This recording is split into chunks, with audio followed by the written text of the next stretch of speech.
बंगाल वाली भौजी नाच के दिखाई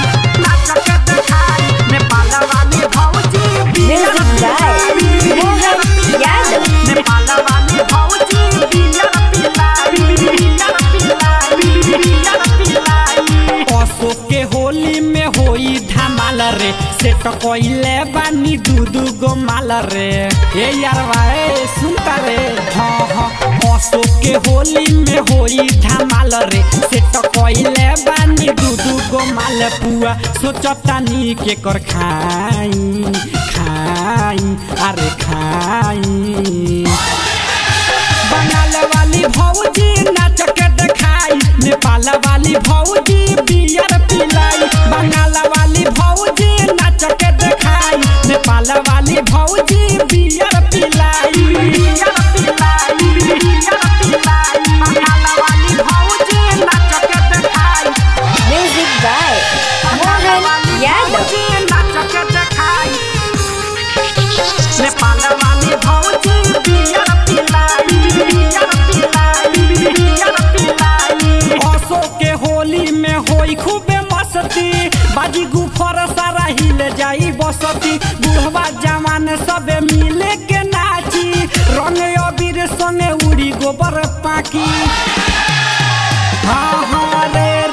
अशोक के होली में होई खूबे मस्ती बाजी गुफर सारा हिल जाई बसती बुढ़वा जवान सबे मिले के नाची रंग अबीर संगे उड़ी गोबर पाकी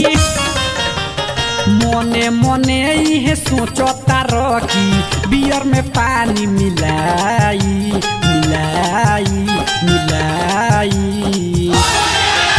बंगाल वाली भौजी नाच के दिखाई नेपाल वाली भौजी बियर पिलाई बंगाल वाली भौजी नाच के दिखाई नेपाल वाली भौजी बियर पिलाई बंगाल वाली भौजी नाच के दिखाई म्यूजिक बाय मोहन यादव। नाच के दिखाई नेपाल वाली भौजी बियर पिलाई भौजी के चोली में रंगे डलाई ऊपर से नीचे जब बह के जाई राइटर अजीत कुमार दीपू पवन सचे कहिया रे बड़ मजा आई हाँ हाँ भौजी के चोली में रंगे डलाई ऊपर से नीचे जब बह के जाई राइटर अजीत कुमार दीपू पवन सचे कहिया रे बड़ मजा आई जनगण छये भौजी के संगे डीजे पर कमर हिलाई